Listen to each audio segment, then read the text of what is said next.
We happen to live in a remote area of north central Florida, so it's a good idea to have a generator. We lose power all the time. I have 10 hours of use on it just from storms, small local storms. So what would I have done differently? Well, first off, I would have probably downloaded and read the owner's manual. I did use the quick setup guide, and that's as far as I went with it. In a past life, I was a factory certified technician, Dodge, Ford, Isuzu, Mitsubishi, but apparently I don't know that much about small generators. As you can see, the owner's manual tells me to put in a 10-30 weight or a straight 30 weight in my condition, but I end up putting in a Mobile 1 530, which is just a little too thin for the warm temperatures that the generator runs. And also the little tidbit that you should change the oil every 20 hours.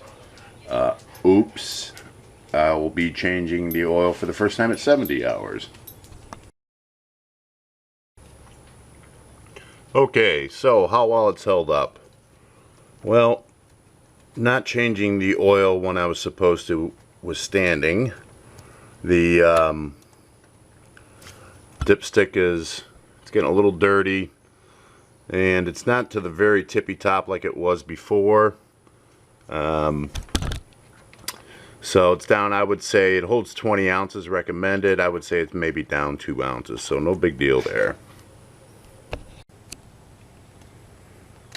As far as fuel leaks or oil leaks, I have not had any problems with that.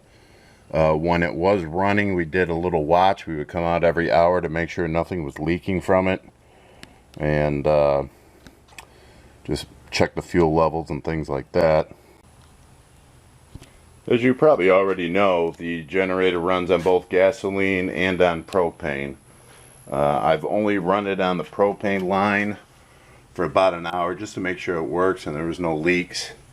On the gasoline department, for the majority, except for this tank here, it's been run on 90 octane marine fuel, ethanol free. Really seems to like that. Another thing I did notice is the owner's manual states that for the 4 gallons of fuel at a 50% load, expect about 8 hours of running time. Well, I must have been running a lot less than a 50% load. I was running a refrigerator full size, the biggest thing you can buy at Home Depot. I think it's like 34 cubic feet. And a small air conditioner, the Wi-Fi of course, and a couple of lights. And I ran them off of 2 different lines. I didn't put them all in one line, so I put an extension cord here, an extension cord here, made sure the breaker was off, fired up the generator, made sure the appliances were off, except for the refrigerator, which I can't. And then once the generator was on, warmed up for a minute, I flipped the breaker on and away we went. But I did notice that 4 gallons of fuel, which by the way you need to add very slowly with this. No matter what funnel I used, it tend to flow over real easily, so you got to add it really slowly. But the 4 gallons of fuel was lasting 11-12 hours easily. We did not run the generator at night.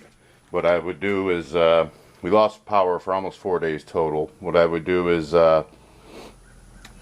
run it until 10-11 at night when we went to bed, made sure the refrigerator was closed, cranked up the AC in our bedroom, and then at 6:30 in the morning I would get up, fire the generator up right away, and let it run, you know, until 4 or 5 that afternoon. Shut it off, let it cool off, refill it, and repeat as necessary. But it seems to be pretty efficient. So overall, I've had no problems with the generator. I've had several people over here, you know, asking me what I paid for it, and I told them, they're like, wow, that's a lot of machinery for 300 bucks. And they're right, but it seems to have held up well. So I'm going to do an oil change on this later on. It's a little too hot, right guys? Way too hot right now. But I'm just going to start it up for you, and because of the fuel in it, I'm going to let it run dry to turn it off. So here we go. Need to I'm going to try that again because I just dropped the camera. I bought a new camera and the little thing is tiny and slippery. Alright, so you just need to turn the choke on. Actually, I'm going to leave it off because it's so warm. And then just turn the key.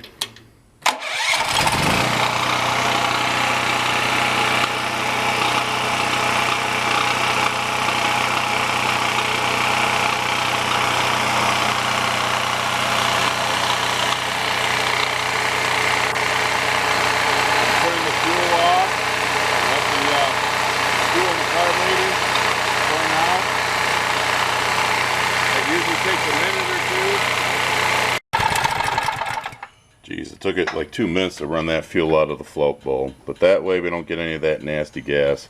I'm going to leave the gas in here for about another month in case we have a storm, and if we don't, I'm going to go ahead and drain that gas because I don't want to leave that ethanol gas in there.